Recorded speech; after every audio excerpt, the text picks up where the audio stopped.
de qué maestro estamos hablando. Y me gustaría iniciar haciéndote una pregunta. ¿Cuándo fue la última vez que tú pensaste, te diste cuenta que no estabas bien y que estaba bien que no estuvieras bien, que reconociste que no estabas bien y dijiste, ok, no me siento bien y está bien que me sienta así? La realidad es que estamos en una cultura, vivimos en una cultura, no solo pasa esto en el ámbito cristiano, porque recuerda que no estamos hablando aquí de una cuestión de religión, estamos hablando de un tema de relación y tu día a día con este Dios presente, con este Dios vivo, ¿no? No hablamos de una religión que juzga, que cuestiona, pero en realidad la mayor parte del tiempo cuando nos preguntan cómo estamos, automáticamente es bien. ¿Quién es la respuesta? Ahora, si tú le preguntas eso a un cristiano, te va a responder en victoria, gloria a Dios, eso te va a contestar. Pero muchas veces, mientras estás respondiendo eso, la realidad es que adentro hay un caos. Hay noches en las que no puedes dormir, hay decisiones que te están empezando a tomar y que has estado postergando. Hablamos de eso, de postergar el tema anterior. Hay pérdidas incluso que llevan meses, que llevan años y que las vas cargando, no las puedes procesar. Eh, Hay pérdidas, hay dolores que no acabas de procesar porque de pronto, sobre todo te digo, hablando de alguien que camina cerca de Dios, tú puedes pensar, pero ¿cómo va a estar sufriendo si tiene a Dios en su vida? ¿No será eso falta de fe? Bueno, hoy quiero hablarte de algo que de pronto, no solo en las iglesias, insisto, porque es ahí donde hablamos de fe, es ahí donde hablamos de obediencia, pero yo creo que no solo se trata de vivirlo en la iglesia, la realidad de vivir esta relación con Dios se lleva cuando tú vives tu día a día y esta parte de lo que estás recibiendo de Él, de su palabra, lo vives realmente y entonces todos los que están alrededor se van permeando de esta atmósfera que es la presencia de Dios alrededor de aquel que la aporta. Entonces, el dolor no es tu enemigo. De ese maestro venimos a hablar el día de hoy. No es tu enemigo, realmente es un maestro. Alguna vez ya hablamos de 5 maestros y dentro de estos maestros mencionamos al dolor. Bueno, nuevamente lo retomamos. Si tú no aprendes a relacionarte con el dolor, ese maestro se va a convertir en tu carcelero y te va a mantener preso. Y bueno, la verdad es que solo he estado mencionando el tema de la iglesia porque parte de ahí el concepto que te voy a compartir, algo que podemos llamar espiritualidad inflada dentro de las congregaciones. Yo he observado mucho algo. De pronto tú llegas el domingo y recibes un mensaje espectacular, un mensaje lleno de bendición, y la fe funciona el domingo. O sea, cuando tú recibes el mensaje, y ahí es donde yo digo que este tipo de mensajes, como incluso estás recibiendo el día de hoy, si se quedan solo en qué padre estuvo el mensaje, no funcionó, porque no solo se trata de que sea un mensaje padre, se trata de que sea una palabra que se selle en tu corazón y te lleve a vivir de una manera distinta, porque entonces, si el domingo voy, recibo, salgo emocionado, pero el lunes otra vez vuelvo a derrumbarme cuando llega el diagnóstico médico, o cuando el matrimonio se rompe, o cuando el negocio quiebra, o cuando tienes que enterrar a un hijo. Entonces la fe ahí ya no está presente, tú te derrumbas.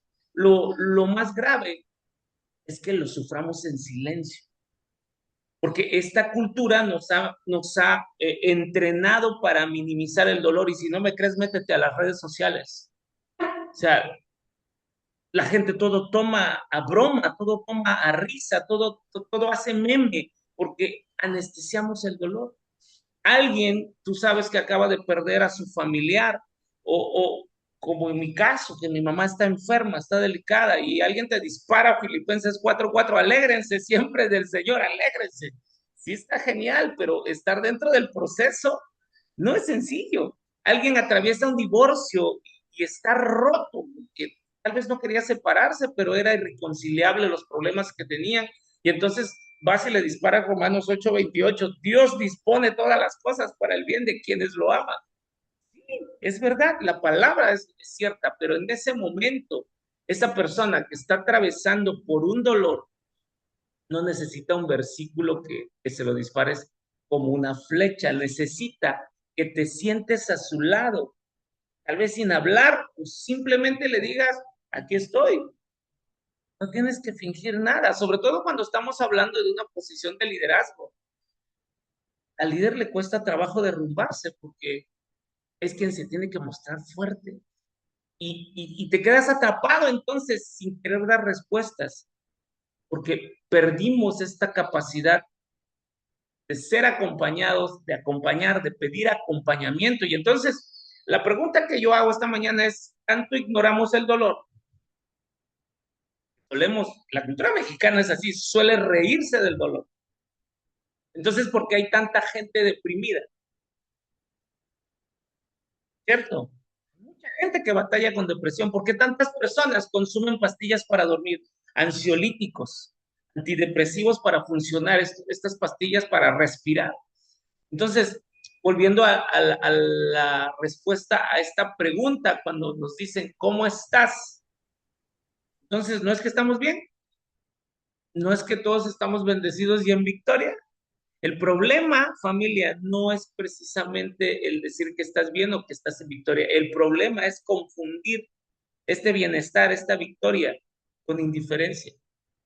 Porque comenzamos a creer que tener madurez espiritual está relacionada con que el dolor no te afecte, con que tú no lloras porque estás tomado de la mano de Dios, que tú no sufres y no, lo estamos confundiendo. Eso no es madurez espiritual, emocional.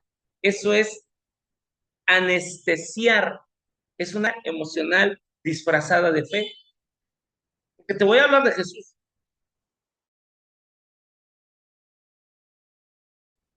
Nunca fue un varón que hablara para quedar bien. Él habló para decir la verdad. Dice en Juan 12, en el versículo 24, les aseguro que si un grano de trigo no cae en tierra y muere, queda solo. Pero si muere, produce mucho fruto. Y Jesús no está hablando de una metáfora, aquí es una declaración directa. ¿A quién se está refiriendo cuando dice al grano de trigo? Se está refiriendo a nosotros. Y él está dando una declaración directa, filtro, como dicen ahora. La vida cristiana pasa por muerte. La vida en Cristo, caminar en Cristo, pasa por muerte. No hay otro camino. Se está refiriendo a que mueras tú en tu carnalidad, mueras tú en tus pasiones, mueras tú en tus necesidades básicas. Pero ese es otro tema. Otro día lo podemos hablar. Está hablando de que el grano, tú y yo, no nos vamos a guardar en una caja bonita, en una comodidad,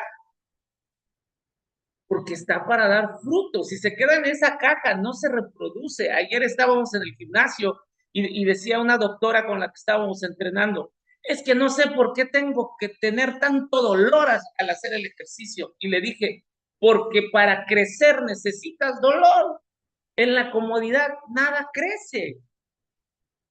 Lo que se estanca, el agua que se estanca se pudre. Entonces, este fruto, esta semilla de la que está hablando esta palabra, no se reproduce, no crece, no da fruto, porque el grano para dar vida tiene que morir. Y morir a lo que tú quieres duele. ¿Cuántos de nosotros queremos frutos sin morir?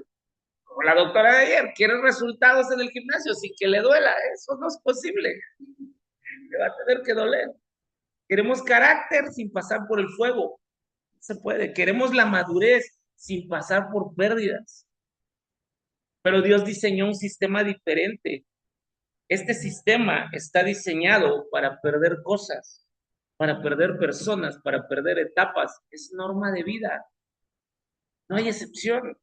Todos vamos a tener que pasar por pérdidas. Y todos decimos antes de la pérdida que no estamos listos, sino hasta que pasamos por encima de esa pérdida. Pierdes la juventud y no hay crema ni suplemento que te tomes que detenga el proceso. Puedes mejorar, elevar la calidad de vida, pero no puedes retrasar que pase el tiempo. Pierdes sueños, sueños que tenías hace 20 años, tal vez ya los perdiste. Perdemos amistades, y no a veces porque se rompan, a veces te mudas de ciudad, perdemos la versión de nosotros mismos que existía antes de que algo nos rompiera. Yo no soy el mismo que era antes que mi papá falleciera, al que es ahora después que él falleció. Hay una escritora mexicana, se llama Socorro Venegas, y ella dice lo siguiente. Le preguntaron que qué se perdía cuando alguien perdía a alguien, cuando alguien perdía a alguien o algo. Y ella dijo, esto te lo cito textualmente, dice, nos perdemos básicamente a nosotros mismos, uno se transforma en un ser mutilado y ese es el duelo más grande, el duelo de perder la persona que fuimos. Es lo que te estoy diciendo, o sea, después de una pérdida, después de una traición, después de un dolor grande, tú ya no vuelves a ser la misma persona, porque en este caso, hablando de un ser querido, no solo lo estamos enterrando a ese ser querido, estamos enterrando los sueños que compartíamos con esa persona, los recuerdos, las versiones de nosotros mismos que existían gracias a la presencia de esa persona. A veces tú eres una persona única cuando estás con esa persona específicamente. Esa versión tuya no la es con nadie más que esta persona que tal vez perdiste. El duelo entonces no solo es por lo que perdiste afuera, es lo que perdiste adentro por esa persona que se fue. Hay pérdidas que el mundo cataloga como menores, pero que te rompen el corazón. Se te muere una mascota y los demás pueden haber gente que se burle, pero te duele un montón perder una mascota. A mí se me murió un perrito, Buffy, 10 años conviviendo con nosotros. Se les partió el corazón. Tus hijos crecen y ya no te necesitan igual y parece normalidad, pero te duele que ya no te necesiten como antes. Yo tengo ya hijas grandes, una haciendo su vida en Estados Unidos, otra en Alemania. Y duele porque son relaciones que cambian, un embarazo que no llega a su término, un bebé que nació muerto, un sueño que murió antes de nacer y nadie sabe qué decirte. ¿Sabes por qué nadie sabe qué decirte? Porque no saben en qué categoría meter tu dolor, que no lo han vivido, no lo han experimentado. Alguien va a un entierro y ¿qué es lo que decimos? Lo siento mucho. No es cierto, no lo sientes hasta que tú experimentes lo mismo que está experimentando esa persona, el nivel de dolor que está experimentando esa persona. El dolor no necesita categorías para ser real. Es dolor, nada más. Quiero hablarte de David. Vamos a hablar de David ahora. Ya hemos hablado de David. David, un guerrero, un rey, un hombre valiente, un hombre de conquista.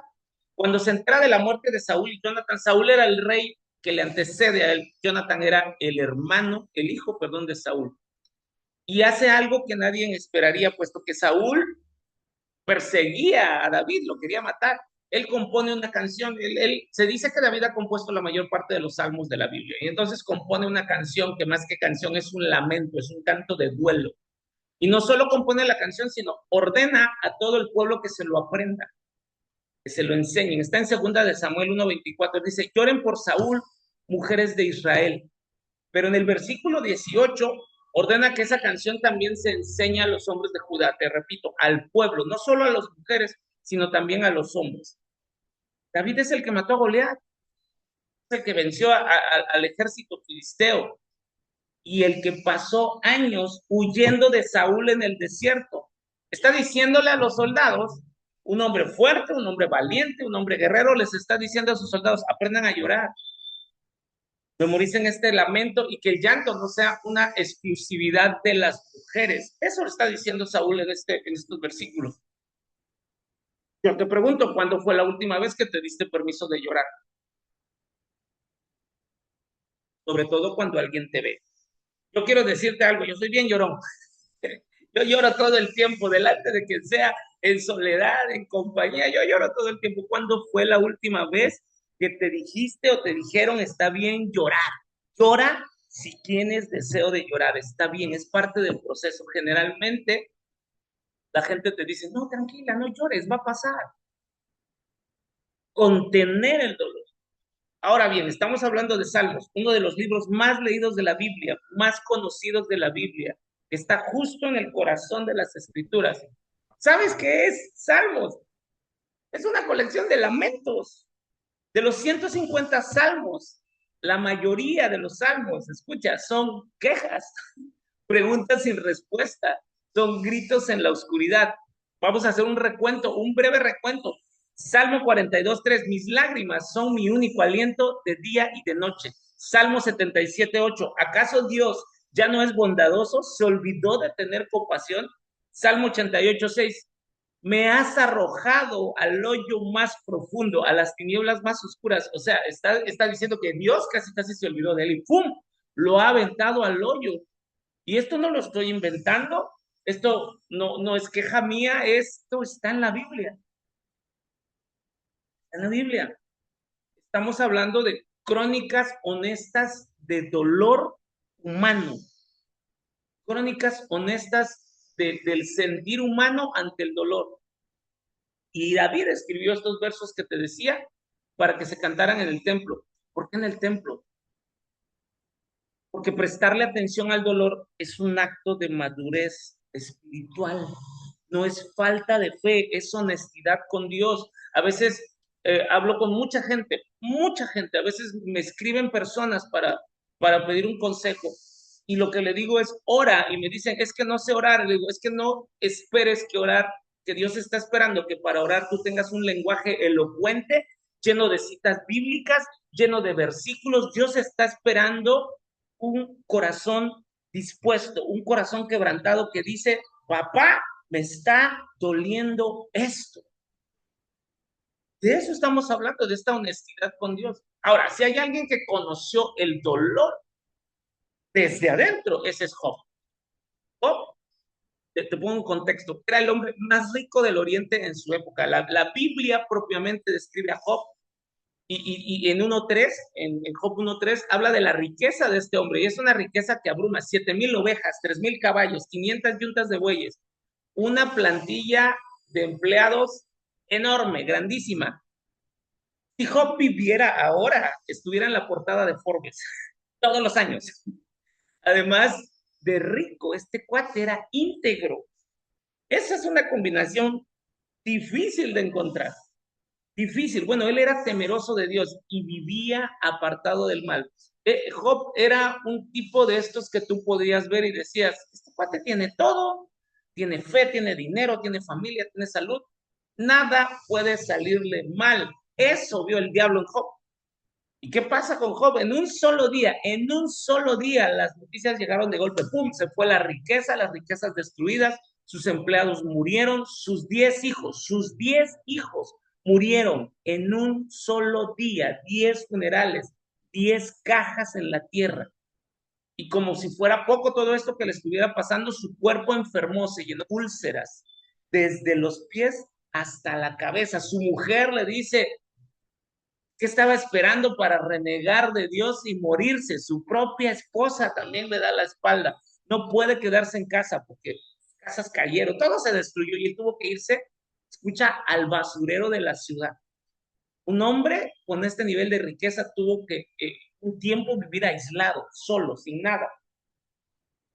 Y la respuesta de Job ante todo este dolor está en Job 3, versículo 3, que desaparezca el día en que nací, dice Job, y la noche en que se dijo que había nacido un varón. Es decir, él quería que de la historia se borrara el día de su nacimiento. Job no está fingiendo, no está diciendo, todo lo puedo en Cristo que me fortalece. No puso cara de victoria. No se puso a recitar versículos de que todo obra para bien para los que aman a Dios para poder matizar su dolor. Él lo reconoció, gritó, lloró, se cuestionó. Escucha, Job le reclamó a Dios.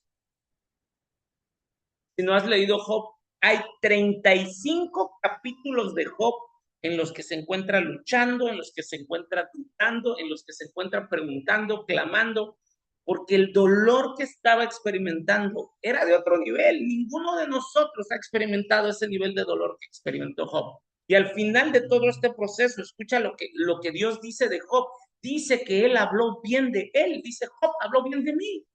No sus amigos religiosos que lo llegaron a visitar y que querían tener todas las respuestas. No. Dice, el que habló bien de mí fue Job, el que gritó, el que lloró, el que reclamó. Esto está diciéndote una verdad de parte de Dios acerca de lo que está esperando de ti. Dios prefiere tu honestidad ante el dolor. Prefirió la honestidad de Job a la teología de los amigos que no estaban sufriendo. Dios no quiere tu mejor presentación cuando estás destrozado, pues. Quiere tu verdad, quiere reconocer, quiere que tú reconozcas, no puedo con esto, me duele, me está matando esto, Señor, necesito de ti en este momento más que nunca, más que nunca.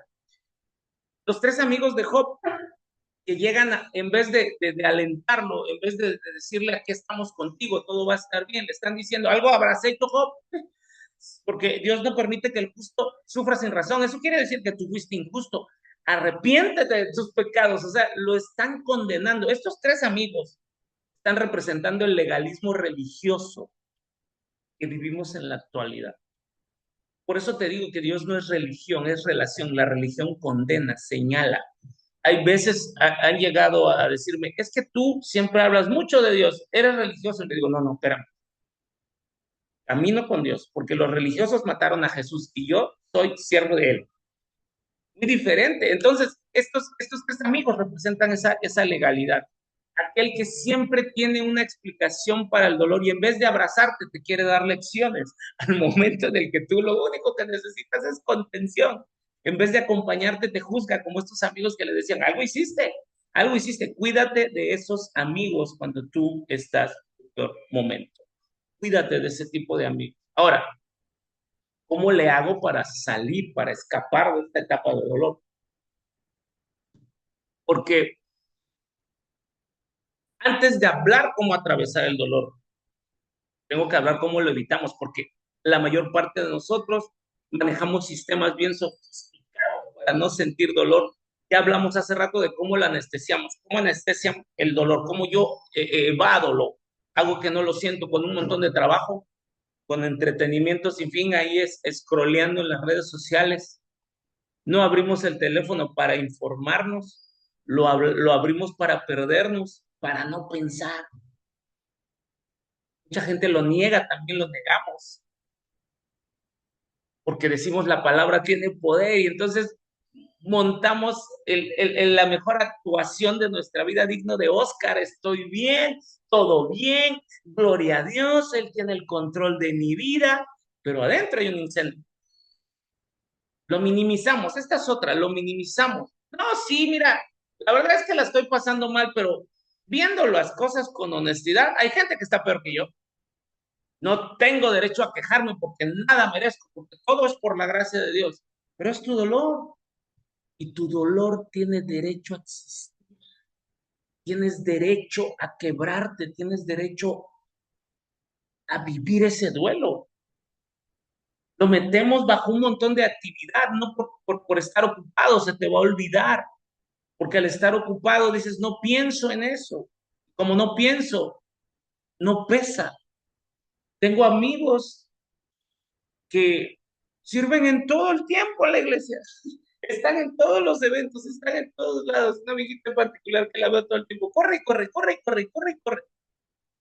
Pero el servicio, cuando todo mi tiempo está dedicado al servicio, también es una adicción. Sí, una adicción santa, pero sigue siendo adicción. Otra muy común, la gente oculta el dolor en imagen, guarda imagen. Fotos de familias perfectas en las redes, matrimonios en crisis, tronando, pero que están subiendo fotos para subir, para dar testimonio de un testimonio que no existe. Es una mentira y todavía acompañada de versículos bonitos. Y entonces, yo me pregunto, si tanto ignoramos el dolor, esta pregunta la hice hace un momento, ¿por qué hay tanta gente deprimida? Escucha, incluso dentro de las iglesias. Tengo un amigo que es pastor y el varón está con el corazón roto. ¿Sabes por qué? Porque sufre inmensamente un desorden dentro de su familia y no se lo puede decir a nadie. ¿Por qué tantas familias se desboronan en silencio? Los ves en la iglesia felices y contentos, los ves aparentemente bien, pero pasando la puerta de su casa se está desmoronando esa familia. Porque nadie les dio el permiso de no estar bien, porque esta sociedad se trata de que todo está cool, todo está funcionando al 100%. La verdad es que la vida espiritual no es huir de la realidad, no es una anestesia. Muchas veces pensamos, llegar a Cristo si significa que ya la libraste, que todo va a estar bien. Te tengo noticias. A veces, no a veces, cuando tú recibes a Cristo, a veces parecería que la vida se te complica más. el dolor es parte del proceso. Entonces, ¿qué hago con el dolor? Job está mostrando bien claro el camino, no en un versículo bonito, sino son 42 versículos de dolor real, de proceso real. Y entonces, ¿qué es lo que tengo que hacer? Tres decisiones. Y la primera es que tengo que prestarle atención al dolor. No lo puedo ignorar. No puedo fingir que no está. Jesús en Isaías 53:3 lo dice claro. Dice, alguien que sufre, que conoce el dolor. ¿Está refiriéndose a Jesús? Isaías está hablando de Jesús. Alguien que sufre, que conoce el dolor. Él conoce el dolor. Caminó en este mundo donde estamos caminando nosotros. El Hijo de Dios nunca esquivó el dolor. Todo el dolor. Job no reprimió el dolor, gritó, se descuajiringó delante de Dios. Le dijo a Dios exactamente cómo se sentía, que parecía que lo había olvidado. Y la primera decisión valiente que puedes tomar hoy es, a mí me está pasando algo que me duele y lo voy a reconocer. ¿Sabes por qué? Y no estoy hablando desde la victimez. Hace unos días tuvimos una reunión aquí, hablamos de eso, cómo la gente de pronto habla de lo que le duele, pero no desde el asumir responsabilidad por lo que le está pasando, sino como pobrecito de mí. No, no, no como víctima, no para quedarte ahí toda la vida, sino, escucha, Dios no puede sanar lo que tú no reconoces, lo que tú no expones, necesitas exponerlo. Jesús lloró frente a la tumba de Lázaro. Lázaro era su amigo, Jesús amaba a Lázaro. Y no llegó diciéndole, a ver, banda, tranquilos, yo ahorita lo resucito, no pasa nada. No, primero lloró. Segunda decisión, debes transitar el duelo. David dice, aunque pase por valle de sombra de muerte, no temeré peligro alguno, en Salmos 23:4. No está diciendo aunque rodee el valle, aunque tenga que brincar el valle, dice aunque pase por valle de sombra de muerte. Hay que atravesarlo, no acampar ahí. No te quedes en el dolor para toda la vida, pero tampoco puedes saltarlo. Tienes que entrar, tienes que caminar, tienes que vivir ese dolor. Tienes que vivirlo, tienes que experimentarlo. Dice el Salmo 37:7, guarda silencio ante el Señor y espera con paciencia. El silencio no está hablando de parálisis, está hablando de confianza activa, es decirle al Señor, no tengo el control y está bien que yo no tenga el control, tú lo tienes, pero no me reprimo. En ese valle, escucha, en medio del valle de sombra de muerte, tú vas a encontrar personas que te van a ayudar. No saben cómo, pero te quieren ayudar. Pero tú tienes que transitar. No puedes huir, no puedes escapar, porque es parte del proceso. Y aunque tú huyas, como es parte del proceso que te lleva al propósito, vas a volver. Tercera decisión, acepta tus límites. Esta es la más difícil porque estamos acostumbrados a resolver, estamos acostumbrados a tener el control. Llevamos listas de pendientes que creemos que si las paramos el mundo se detiene. No tengo tiempo, no tengo tiempo. Job tuvo que llegar al momento a donde reconoció, no soy el centro del universo. Deuteronomio 29:9 lo dice con claridad, lo que Dios ha mantenido en secreto le pertenece a Él. Hay cosas que Dios no te va a explicar, hay preguntas que no tienen respuesta, y aceptar eso no es perder, aceptar eso no es derrota, es madurez, porque cuando tú aceptas los límites, es ahí donde tú empiezas a depender de Dios de verdad. Y cuando Dios te mete a procesos, está buscando eso, que tengas dependencia total de Él, porque queremos hacer las cosas en nuestra fuerza, queremos hacer las cosas en nuestro entendimiento, queremos hacer nuestras cosas, las cosas en nuestra propia sabiduría, queremos resolverlas por las conexiones que tenemos. Y entonces Él nos lleva al dolor para que en medio del dolor aprendamos que hay cosas que no podemos resolver. Decimos a Dios, Señor, que se haga tu voluntad, pero si se puede, que sea de este modo. Entonces Dios no está siendo soberano en tu vida. Porque para que sea soberano yo tengo que ceder el control porque Él sabe exactamente lo que hace. Tengo que reconocer, entonces, yo no puedo con esto solo. ¿Sabes? En este proceso que estoy viviendo con mi mamá, Yo tengo liderazgo en la iglesia, tengo un grupo, se llama Grupo Conexión, que encabezamos mi esposa y yo, y tenemos un grupo de personas medianamente grande, bendito Dios, que llegan aquí a recibir palabra. Que tú levantas, o sea que Dios te usa para que con palabra levantes a estas personas. Y entonces, imagínate de pronto que ellos vean a su líder, que es el que les está dando palabra, que se cae. Pero ¿sabes qué? Es válido. Válido. Yo llegué con uno, le llaman estaca, haz de cuenta como que la persona que te auxilia en el grupo, un matrimonio espectacular que aquí fue levantado.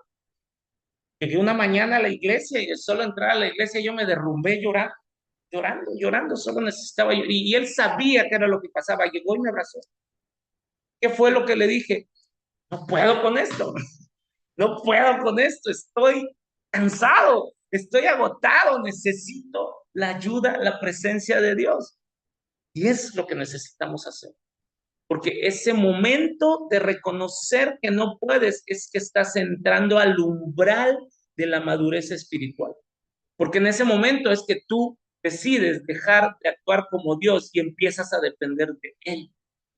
Y eso precisamente es lo que el dolor nos enseña, a salir del umbral propiamente de lo que es el dolor y entrar al umbral de los milagros, porque comienzo a depender totalmente de Él. Y quiero terminar ya con esto. Me quedan 5 minutos y quiero terminar con esto. No es optimismo barato, no es motivación. Recuerda que aquí tú no vienes a recibir motivación. La historia de Job no termina en llagas, no termina en cenizas, no termina en que él está solo. Termina así. Dice en Job 42:12, el Señor bendijo los últimos años de Job más que los primeros. Después de todo el proceso, Dios restauró lo que Job había perdido. Escucha, y le dio el doble. Pero Job recibió esta restauración mientras permanecía en el dolor, no huyó. Lo recibió cuando atravesó, aprendió a atravesar, cuando dijo, tengo límites, dependo de Dios, su poder se perfecciona en mi debilidad. Pablo también es otro varón que reconocía el dolor y escribe en 2 Corintios 12, versos del 8 al 9. Le rogué 3 veces al Señor que me quitara eso, pero él me dijo, mi gracia es suficiente para ti porque mi poder se perfecciona en la debilidad. Dios no les quitó el dolor. Dios no siempre quita el dolor, pero a veces convierte el dolor en tu mayor plataforma, en la credibilidad que ningún título académico, que ningún nivel de estudio te puede dar. En la razón, escucha, en la razón por la que otros van a escucharte, van a querer escucharte, van a buscarte, porque ¿cómo puedes acompañar a alguien que perdió a un hijo si tú nunca experimentaste ese duelo? ¿Cómo puedes acompañar a alguien que su matrimonio se está derrumbando y decirle, Dios puede hacer las cosas nuevas si tú no pasaste por ese infierno? Si tu matrimonio todo el tiempo ha estado bien, desde el momento en que tú pasas por un proceso en el que tu matrimonio estaba hecho pedazos y ves que Dios entra, mete la mano, lo restaura, tú tienes el testimonio para levantar a otros. Puedes pararte frente a alguien que está en pedazos, solo si alguna vez tú también estuviste en pedazos. El dolor no te destruye, el dolor te forma. Y al final, cuando Dios le habla a Job, después de todo este proceso, no le da explicaciones. No le dice, mira Job, todo fue para darte más al final. Le habla de su grandeza, de su poder, de la profundidad de su diseño, de la potestad de Dios sobre su vida. Y Job, después de ese encuentro, da la respuesta más madura, una de las respuestas más maduras que hay en la Biblia. Y está en Job 42:5 y dice, antes solo te conocía de oídas, pero ahora te he visto con mis propios ojos. Hay gente que le digo, ¿conoces a Dios? Y dicen, sí, a eso se está refiriendo este versículo. Lo conoce de oídas, pero es en medio del dolor donde lo va a conocer cara a cara. No es en la prosperidad, no es en los años de abundancia. A Dios lo conoces en el valle de sombra de muerte. Ahí es donde lo conoces. En el diagnóstico, y ya te dicen, no hay nada que hacer. tienes 6 meses de vida. A Dios lo conoces cuando te dice, tienes una enfermedad crónico-degenerativa, esa no va a sanar. A Dios lo conoces cuando te dicen, la empresa que estabas generándote dinero, tronó, ya no va a existir más. A Dios lo conoces cuando el matrimonio te llega de pronto un acta, una demanda de divorcio. Ahí lo conoces, en medio del valle, en las cenizas, en el proceso, en la pérdida, en la derrota, en la traición. Ahí es donde conoces a Dios. Pero lo más maravilloso es que Dios en ese momento no solo va a restaurarte, va a usarte para restaurar a otros. Pero eso nunca hubiera pasado si tú permanecieras en la comunidad. El dolor es necesario. Necesitas reconocer, estoy en un proceso y necesito que alguien esté conmigo. Eso no es falta de fe, eso es madurez. Familia, gracias. Qué bueno que llegaste hasta el final. Te bendigo. Tenemos un minutito, así que nos vemos el próximo sábado. No dejes de compartir el link. En un momento más subo la grabación. Espero que este mensaje haya sido de bendición para ti. Nos vemos. Un abrazo. Bendiciones. Chao.